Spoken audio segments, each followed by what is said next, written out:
right, so we're talking first track on the record, Adriano. First track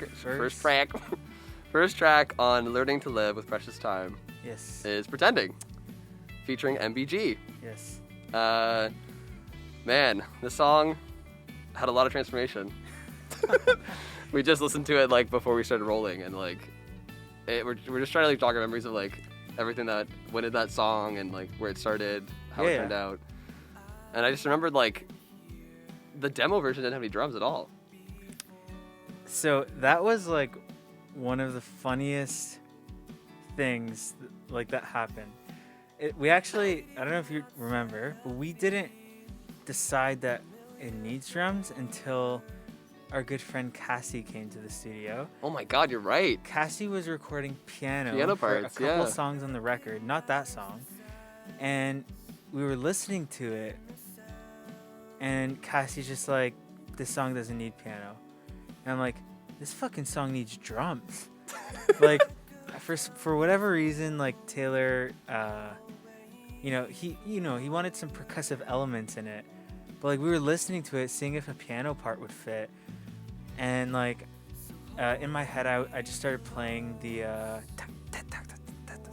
yeah, you actually ran out into the room. Yeah. While Cassie was there too. We were tracking piano that day. I told Taylor to grab his acoustic guitar. Yeah. And like it was like the thing that like jumped into my mind was like the rim shots. The verses. Like well, that's what sold me. You did that, and I was like, oh shit, you're right. Like this has to be on the song. Yeah. So it didn't have any guitar, any bass or drums, and no, that's right. No bass either. Yeah. I think the idea originally was that I wanted to keep some songs acoustic for some reason. Or more stripped back. Or more stripped back, yeah. I guess. You know, because I guess I'd played, especially Pretending, for those of you who don't know. It's a really old, well, it's not really old, actually. It's like 4 years old. Okay. Or I guess this year it's 5, while we're recording this.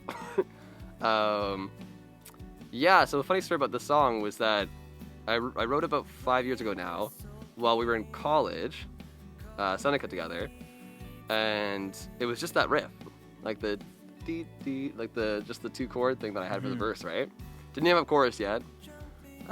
Lena, MBG, had come over to my house, like the same day I wrote it, basically, and I had to show her. I was like, I have this like cool like 2-chord thing for a verse, and she's like, all right, let's hear it.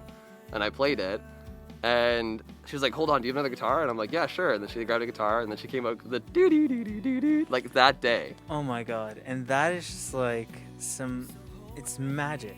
I know, like it was just crazy how it worked out that way. Yeah. And the best part about that story too is that like she came up with the guitar part.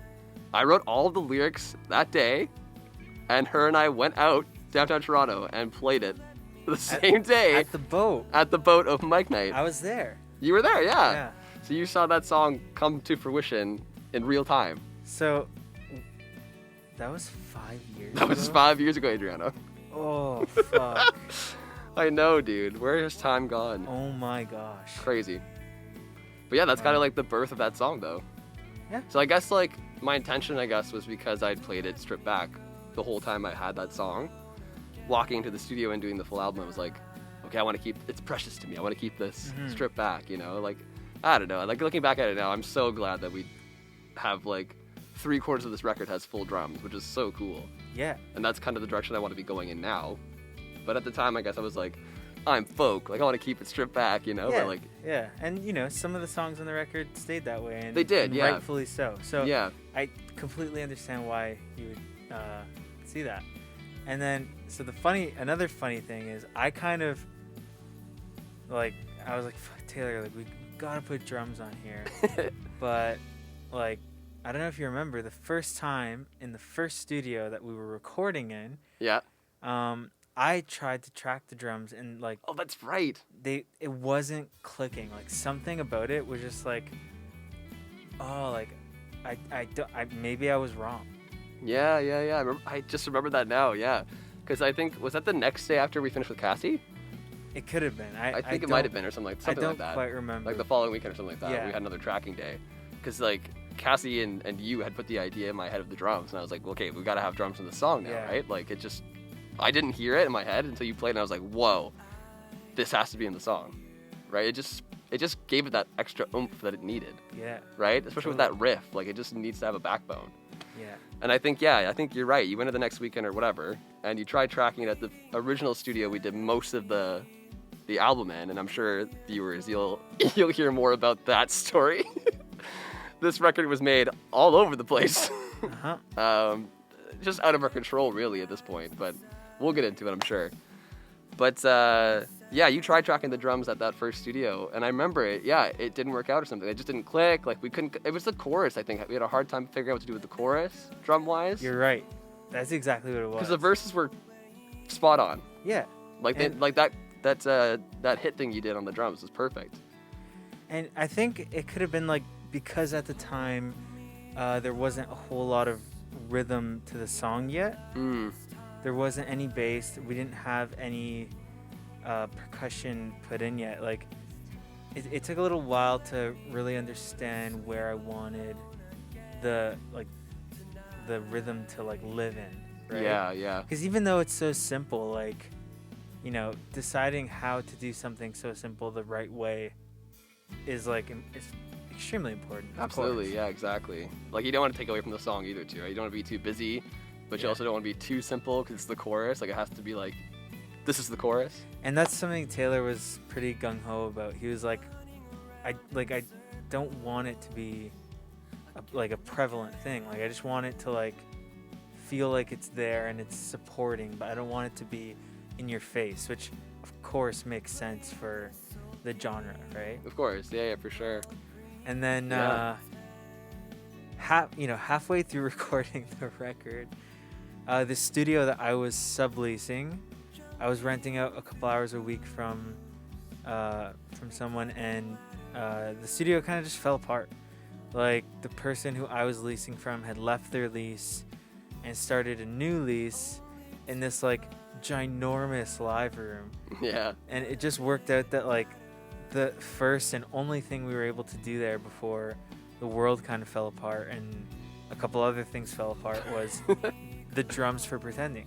Yeah. So all the other drums on the record were done at the first studio that we started at. Yeah. But this second, the only Pretending was done in this, like, huge room, and it, like, we got some, like, just huge spacious drum sounds, which is just, like, so perfect for the vibe of what that song was going for. Yeah, it was such a weird, like, ding moment in our brains when we were there, right? We're like, wow, we gotta track the drums again here. Like, this is just a big open room. It was barely even treated at the time, I think, right? Like, it had a couple of sound improving boards up, but, like, that was basically it. And we had that nice open, like you said, atmospheric drum sound. Yeah. And it was so spacey and, like, it's exactly what the song needed. It was beautiful. And it's so funny because, like, I guess people probably listen to the album now and go, oh, wow, so those drums were the only drums recorded somewhere else. Yeah. And the rest of the drums were recorded, like you said, at the original studio. Yeah. By my session drummer and really good friend, Jesse. A way better drummer. Like, just, it's so stupid that we didn't have him come and play the song. But I think we were just so, like people's schedules were getting so, like, it was crazy, yeah. Mashed up that I'm like, I could play this. And you did. And it's honestly, like, I forget sometimes listening that you played the drums like, on that. I just, anyway, beautiful song. Yeah. And it's a fun little story. And, you know, just I just completely love Lena's guitar part on it. It's so good, man. There's just, and, you know, Lena's tone, she's just such a fantastic player and has such an amazing sense of creating melodic leads. Yeah. That when she does something, it just seems to, like, fit and work and belong. Absolutely. And to me, like, all of these things coming together, Pretending was just phenomenal. Yeah, it's just the cherry on top of the cake, man. Like, the foundation was there, but then she put that riff in it, and I was like, this song cannot not have this riff. Yeah, totally. Like, that riff just like a bow ties it all together. Yeah. You know what I mean? Like, it was a magical moment, you know, and, like, I'm very grateful that she jumped on the track and is a part of it, and also sang on it too. Yeah. She sang some backup vocals. She sang that little chorus melody we made. Like, how does it go again? One last time. Yeah. Yeah. So that was really cool.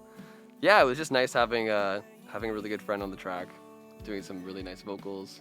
I don't know if anyone could hear them, but now you know. It's MBG. It's Lena, and the guitar riff is Lena, and it just tied it together all nicely. And you got Adriano on drums. The only song he plays drums on the record, like we said. Probably for the better. Yo, you killed it, man. You killed it. Yeah. And another funny thing before we move on is the bass. You played bass on the song, but I didn't even. Here's the funny thing. Lena also tracked most of the bass on the record too. I played some of the bass, but Lena did the other songs, the more complicated bass parts. And so when I got the second draft or something like that back from you, after we'd like tracked everything, I'm like listening to it going, oh, that bass is sick. Like Lena killed it. And then like I was like, wait a second, there was no bass on this track. What the hell? We were listening to it at my home studio at Was the that what time. we were listening to? Okay. And like, you actually didn't clue in. I was just like, Taylor, you notice anything here? You're like, no, what? And I'm like, there was no bass here before. Like, I was just listening to it at home, and I picked up my bass. It was right beside me, and I was like, this song needs a little bit of like low end, like just vibe. Yeah. And I didn't want to have anything too busy at all. Like, just super simple, and like it just felt like it sat there and it just like blended in, and like that was it. It's perfect, man. Yeah. I guess it took me off guard. Yeah. I didn't even, like you said, I thought that I heard it, but I guess I didn't even hear it. You're like, wait, There's bass? Lena didn't play bass? I thought that she tracked bass for it. Yeah. Just because it's like she tracked bass for everything else, and I was like, oh yeah, she definitely just tracked it that same day. But You're like, did I play bass on yeah, that? I don't remember like figuring out the parts for that. No. I'm like, yeah, I put it on like an hour ago. Yeah, so Adriano played bass and drums on Pretending. So there you go, guys. Nice little tidbit information for you. Yeah. Yeah, no, I'm really happy with Pretending. I kind of knew, I think you and I both knew that it was going to be a single on the record. Yeah. 'Cause I'm sure people probably have questions about that. Like, why'd you choose Pretending? Like, out of all 10 songs, right? And I just feel like the magic in that song and like the riff that Lena adds, the vocal melodies, the chorus is strong. I really love the drums that we added to it afterwards to just bring it all together, like that backbone. Mm-hmm. And yeah, I feel like it's a good summation of the record. You know, I feel like that song kind of encapsulates a lot of what we were aiming to do on the record with keeping it folky, but also having that like rock element in it as well. And I feel like it's just a good like, here's what you can expect from the rest of the record song. I completely agree. You agree with that? Yeah, very well said. Yeah, thanks, man. Yeah, so that's kind of why it was the first single on the record, and it's currently, I mean, as of filming this right now, it's at 20,000 streams, which is blowing my mind. Yeah, it's So crazy. thank you guys so much if you're watching, if you've checked out Pretending. Wow, that's phenomenal. Crazy. Yeah. So yeah, thank you guys so much. And anything else you want to say about Pretending before we move on? I like it a lot. I also like it a lot. Okay. All right. Song. Next song on the record, Adriano, Oh man. is a little song I'd like to call Drifting. You know what? I say this every time I hear another song, but like I think this one very well made its way to being my favorite song on the record. You heard it here first, folks. Oh, by the way, this is my producer and best friend, Adriano. Hi. He's the mastermind behind this. I don't think I said that in the first song thing, but I'm gonna say it now because we'll be in the same video, so it's fine. Yeah, this is Adriano. I'm Taylor Simpson. That's Adriano Loparco. He's the producer, engineer, mixer, master, player, feature on this record.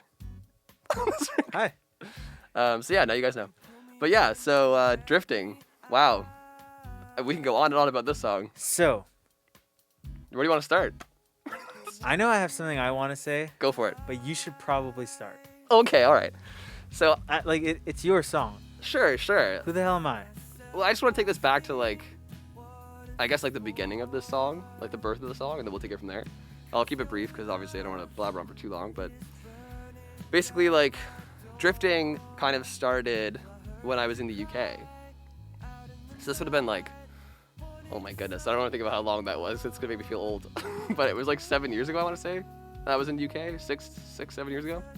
Anyways, I was living in the UK for a year, and while I was there, I wrote this song called Drifting. But for those of you that know me or have followed my journey and my writing style, I tend to write very personally. It's usually, traumas or tribulations or struggles that I'm dealing with in my own personal life. And it's just therapeutic for me to get it out. And in my mind, if I share the song and people can relate to that, or we can all get through it together, like that's the main goal ultimately. Like it's good for me, it's therapeutic for me, but if it helps others, that's great. You know what I mean? So that's kind of why I share my art.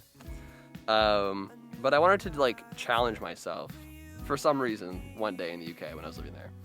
And I was like, how about we write something that's not about you, Taylor? How about we try writing like a fictional story of 2 characters and see where it goes from there, right? Just challenge yourself writing-wise. So I was kind of in a funk, right? I was like, nothing was really happening in my life that was like that crazy I could write about. Like I was pretty happy, honestly, for the first time in a while. It sucked. It sucked, man. Like the drain was just empty on it. But yeah, so like the backstory behind Drifting is just like I was just in my flat in the UK, and it's just a fictional story about like two lovers who, like one of them is just like really weighing down, like it's a really tough love. Like imagine like you've been with that person for so long, but now they're going through it, and like it's just a heavy love, and it's like you're trying to hold on to it, but it's bad for you, but like you can't let go, hence the line like a shipwreck on my shore. Mm-hmm. I just had that imagery in my mind of like, okay, what does this love look like? You know what I mean? Like, how can I describe this love so people understand, And I just thought of a shoreline with, like, an old ship, like, just wrecked, Like, it would take years to clean up that ship from the shore. Yeah. You know what I mean? So that's kind of, like, the metaphor I was going for, and lyrically. And so I wrote the song about that. That's kind of, like, the story behind the song. And, I'll spare out the detail, but basically I was with the girl at the time when I was living in the UK. And it didn't work out, and I moved back to Canada, and like I started playing that song here in Canada for the first time at like open mic nights or bars or whatever and stuff like that, and even in college as well, which I'm sure we'll touch upon. But that song kind of took a new life when I moved back, and it's weird. It's kind of like I manifested my own future by writing that song in a weird way, because it's about that tough love, and like I found myself back in Canada, not with that girl I was with anymore, and it was kind of very heavily related to that, and wait, did you write Drifting before your relationship took a turn for the worse? Yeah. Whoa. Like the girl I was with and we were really good at the time I wrote it. Oh shit. And like fast forward 6 months later, everything that I wrote about came true. Dude, you gotta write a song about winning the lottery. That's what people keep saying to me. They're like, Taylor, you should start writing like songs about good things and maybe it'll happen to you. I'm like, I can't write happy songs. Oh man. I can only write sad songs. Dude, that's really crazy. Did I not tell you that? I swear I told you that. I'm sure you did. Maybe it's just in passing. It's been a long time. It's been a while, talked through these songs. Yeah, it has been a while since we've talked about it, or even been in the studio recording anything about it, right? So yeah. Yeah, that's kind of the backstory of the song. And then, so, I don't think we touched upon this, but Taylor and I met in school.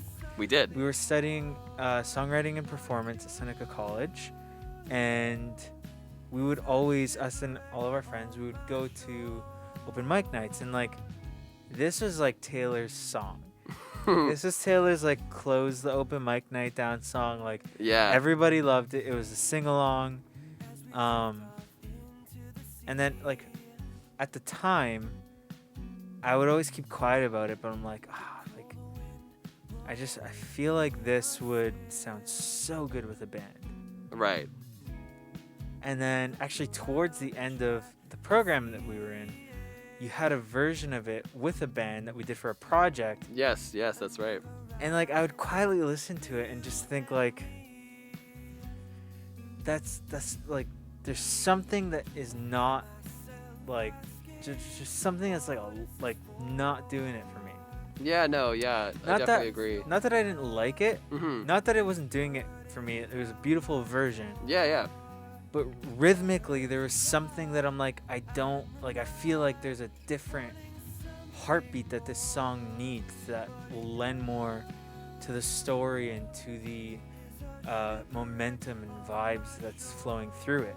Yeah, no, I agree with you, man. And like, you told me that, I think, Pre-pro. in pre-pro, right? Yeah. You brought that up, and I was like, And yeah, I had never said it to you before. you didn't. Yeah, that's Yeah. right. And I'm glad you did, because we were in pre-production, and like you had brought it up to me, and I was like, yeah, because I knew I wanted to retrack it, obviously, but I was gonna keep. I don't know if I wanted to keep it like exactly the same. Yeah.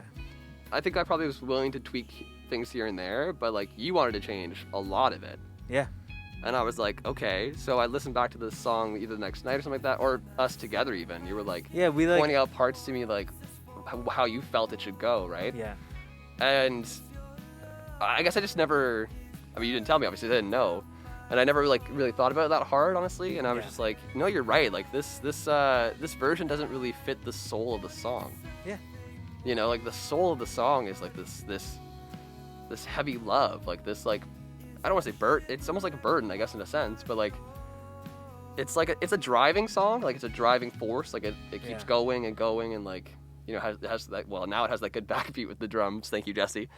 Yep. But yeah, no, this is why you're my producer. This is why I worked with you in the first place, because you heard things that I didn't hear. And I specifically remember, like, I pointed out to you rhythmically where I wanted the beat to live, and then you showed Jesse that. Yeah. You guys jammed and, you know, figured out according to just where I wanted things to live, and then, you know, that took its own life from there. Yeah. And then one final thing that didn't happen until we were tracking the drums was the pauses before the chorus. Yeah, like that, like gap beat almost, Yeah. like the dee-da, dee-da, Yeah. to enter the So chorus. Jesse was tracking, and I'm like, dude, can you try to, like, just hold the beat right at the beginning? Excuse me, I didn't know exactly how to say it. Yeah. So I said it with my mouth. He did it, and like I was just like, this to me is how this song is supposed to sound. Yeah. And then you bring in Lena, who puts a beautiful bass part Oh, so sick. that fits so well rhythmically with what Jesse was doing. Yep. And I was just like, this is just how, in my mind, when I was like, I didn't say it until we did pre-pro, because like I didn't even know it myself. I just always knew like there's something I feel like that needs to be tweaked just a little bit. Yep. And it would go such a long way for the song. And Well, it did.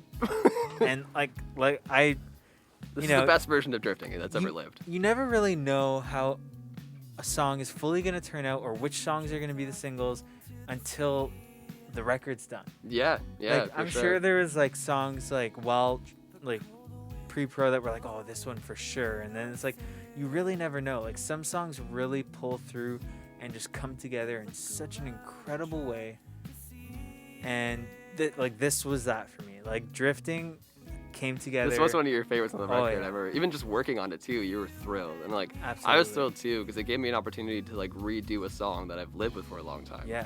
Right? Because this song's like we said this last 15 minutes, it's been through a lot of changes. And that's why I think Taylor was just like, I don't want drifting to be a single. You said that. I did say that. And rightfully so. You're like, you know, people know it. Like it's just like, I feel like it's, you know, it's been done, and like I want to redo it, but like I don't want to bring too much attention to it. Well, it had already been out too. Exactly. Remember, I released that version that Adriano talked about with the Seneca version? Is it still out? No, I took it down. Okay. Because the better one's out now. Sorry. No, I'm sorry. I shouldn't say better one. Just the version that I need to be out there Yeah. is now going to be out there. You know what I mean? Like, nothing against the other version. Like the other version, like we talked about, is great. Yeah, it's really cool. But it was rushed. It's really cool. It was put together quickly. Yeah. And we were, you know, still younger at the time, and Mhm. less experienced, and like, It was our first time in a real studio, yeah. right? So Yeah. Like the session musicians that played on it amazing. did an incredible Job. But it's like, to me, it just wasn't the song. Yep. I wish I'd spent a bit more time with those guys discussing it Yeah. and like really fleshing it out better Oh yeah. to get that feel like you were saying. But, you know, we're on a time crunch. There's like Yeah. 20 some odd students in this class that all have to track songs, right? So it's just like, you gotta get in there, track it, get it out, right? So I was happy with that version. Yeah. It was out for a while. Adriano convinced me to re-record it in an entirely different way. And now you have the drifting that you heard. It's out everywhere now Go check it out. And if you haven't, go listen to it right now. Yeah, exactly. Pause this video, go watch the music video for Drifting, which is another video which is amazing. Yeah. And then come back here and continue watching this. Shout out to Nicole. Yeah, shout out to Nicole Haber. Thank you so much. And Jordy. And Jordy. Jordy Mora, thank you for Mora. filming. He's filmed almost all of my music videos. He is the best. He's amazing. So shout out to Jordy. Shout out to Nicole. Thank you so much. Anybody we missed on this track? You did a lot of the... Oh, I want to say, before we move on to the next song, the ambience in this song is some of the best on the album, I think. Yeah. Because this song didn't really have any ambience in the original version, like the one that came out before, right? Yeah. The ambiance of the song Yeah. totally came together beautifully. I think we took a lot of times with the electric guitar parts that you created that just like were simple and elegant and just made sense. And we spent a lot of time like just really trying to paint a picture with the synth and background percussion stuff that we were doing. And Yeah, absolutely. And I think it came together very well. It's really good. And like shout out to you for like the mix job you did to it too. Like the mixing is awesome in that song. I mean, the whole album is great. But like specifically on Drifting, like that bridge is so cool. It just like the vocal effects on my voice in that part, and just like the synth work involved. Yeah. And the sampling too of like the waves that we added later on, Yeah. like just having that in the background, like just kind of, you know, like it just really it takes you on a journey. It really, all of these elements came together to paint a picture, and I really think that it lends very well to the beautiful words that you wrote for the song. So Well, thank you, sir. Thank you. And that's why it's the second single on the record. yeah. So yeah, thank you guys. And this is the end of part 1, and then we'll pick it up in part 2 video for the next 2 songs on the record. Right on. Cool.